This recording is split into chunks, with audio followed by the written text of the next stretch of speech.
வணக்கம். நடப்பு தசா புத்தியை கணக்கிடுவது எப்படி? உதாரண ஜாதகத்துடன் நடப்பு தசா புத்தி கணக்கிடுவது எப்படி என்று நாம் பார்ப்போம். இதுதான் ராசி கட்டம். இந்த ராசி கட்டத்தில் மகர லக்கணம், லக்கணத்தில் சுக்கிரன், 2இல் கேது, 3, 4, 5, 6இல் சந்திரன், 7, 8இல் ராகு, குரு, செவ்வாய், 9இல் சனி, 10, 11, 12இல் புதன், சூரியன். 1/1/1980 காலை 9 மணியளவில் பிறந்துள்ளார் ஜாதகர். இது யாருடைய ஜாதகம் அல்ல, ஒரு உதாரணத்துக்காக இந்த டேட்டையும் டைமையும் நாம் எடுத்துக்கணும். இதுதான் ராசி கட்டம். மிருகசிரிசம் 3வது பதத்தில் ஜாதகர் பிறந்துள்ளார், செவ்வாய்க்கிழமை.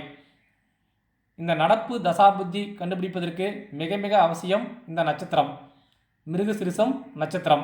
மிருகசிரிசம் 3வது பதத்தில் பிறந்துள்ளார்.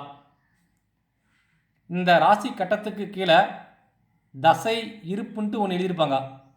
இங்கே பாருங்கள், தசை இருப்பு. செவ்வாய் தசை 2 வருடம் 8 மாதம் 15 நாட்கள்னு எழுதியிருப்பாங்க. இதை கால்குலேஷன் பண்ணி எல்லாருடைய ஜாதக கட்டத்திலையும் எழுதியிருப்பாங்க. இதை அடிப்படையாக கொண்டு தான், இந்த ஜனன கால இருப்பு திசையை அடிப்படையாக கொண்டு தான் நாம் ஜாதகம் கணிக்கப் போகிறோம். அதாவது தசா புத்தி கணிக்கப் போகிறோம். கர்ப்ப காலத்தில் சென்றது போக இந்த தசை இருப்பை அடிப்படையாக கொண்டு தான். மிருகசிரிசு நட்சத்திரத்தில் பிறந்துள்ளார் என்றால் அவரின் ஆரம்ப கால தசை செவ்வாய் தசை தான். இதை பற்றி நம்ம ஏற்கனவே பார்த்துருக்கோம். அப்படி இல்லைன்னா இவங்க பார்த்துக்குங்க. மிருகசிரிசம், சித்திரை, அவிட்டம் போன்ற நட்சத்திரத்தில் பிறந்துள்ளவர்களின் ஆரம்ப கால தசை செவ்வாய் தசை. அதுபோல் இங்கே இருக்கிற நட்சத்திரத்தில் இங்கே தசை கூத்துங்கிறோம். இந்த நட்சத்திரத்தில் பிறந்துக்கிறவங்க இந்த தசையில் தான் ஆரம்ப கால தசையாக பிறந்திருப்பாங்க. தசை இருப்பு செவ்வாயின்னு கொடுத்துட்டாங்க. 2 வருடம் 8 மாதம் 15 நாள்னு கொடுத்துட்டாங்க. இதுக்கு கீழே அவர் பிறந்த டேட் ஆஃப் பர்த்தை எழுதிக்கணும். அவர் ஜாதகர் பிறந்த date of birth 1/1/1980. Date, month, year. செவ்வாய் தசை இருப்பு எவ்வளோ எழுதியிருக்கோம்? 15 நாட்கள் 8 மாதம் 2 வருடம். அதை இங்கே எழுதியிருக்கோம். 15 நாட்கள் 8 மாதம் 2 வருடம். ரெண்டுத்தையும் கூட்டினா 1982. 1 8 9 1 15 16. 16/9/1982 வரை அவருக்கு செவ்வாய் தசை நடக்கும்.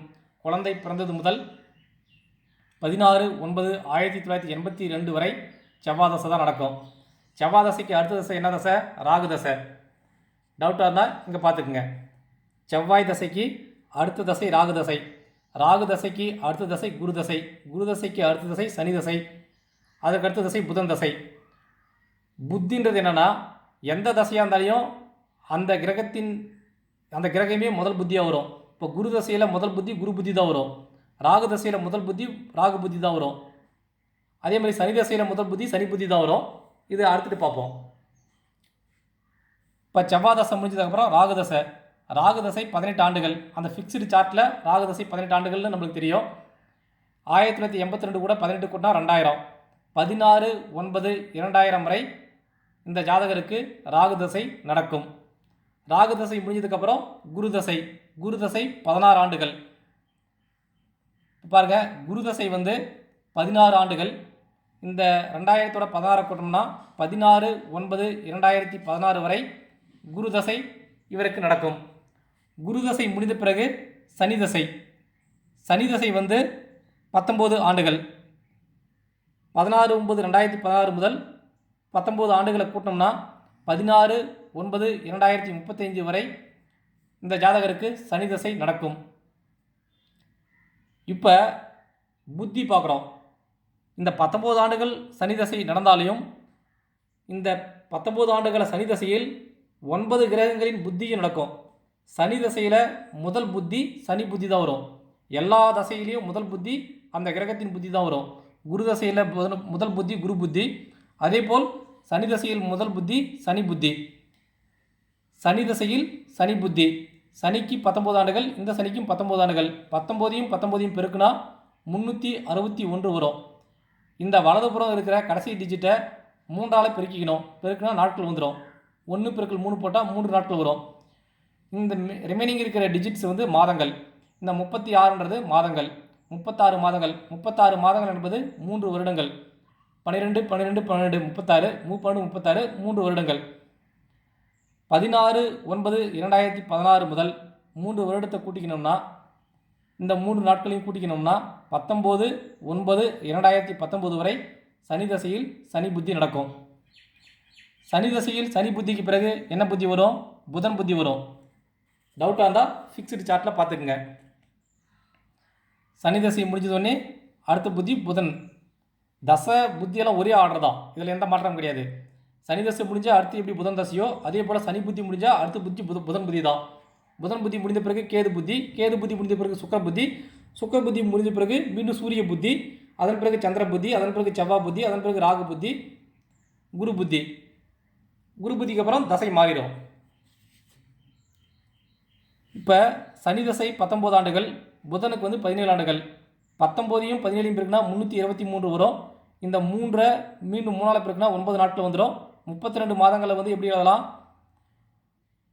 32 மாதங்களை வந்து நம்ம வந்து 2 வருடம் 18 நாட்கள் எழுதலாம். அதாவது 28/5/2022 வரை சனி தசையில் புதன் புத்தி இவருக்கு நடக்கும். சனி தசையில் புதன் புத்தி நடக்கும். இங்கே எழுதியிருக்கும் பாருங்க. இதுதான் சனி தசையில் சனி புத்தி வந்து 2016 to 2019. சனி தசையில் புதன் புத்தி 2019 முதல் 2022 வரை. அதன் பிறகு கேது புத்தி. கால்குலேஷன் தான் பார்த்துக்குங்க. சனிக்கு 19, புதனுக்கு 17, பெருக்குனா 323. இந்த லாஸ்ட் டிஜிட்டை வந்து 3 பெருக்குனா 9 நாட்கள் வந்துடும். இந்த 32 வந்து மாதங்களாக நம்ம எடுத்துக்கணும். ஸோ 32 மாதம் 9 நாட்கள். இதை தான் 2 வருடம் 8 மாதம் 9 நாள்னு சொல்கிறோம். ஸோ இதே போல் வந்து ஜாதகர் எந்த நட்சத்திரத்தில் பிறந்துள்ளார் என்றாலும் அதற்கு கீழே வந்து தசை இருப்பு எழுதியிருப்பாங்க. அதை அடிப்படையாக கொண்டு இது ஒரு சைக்கிள் ப்ராசஸ் மாதிரி. இப்போது ஜாதகர் வந்து ஆயிலிய நட்சத்திரத்தில் பிறந்திருக்காருன்னு வச்சுக்குவோம். ஜாதகர் வந்து ஆயிலிய நட்சத்திரம். இங்கே ஆயிலிய நட்சத்திரத்துக்கு பார்க்குறோம். ஆயிலிய நட்சத்திரத்தின் ஆரம்பகால தசை புதன் தசை.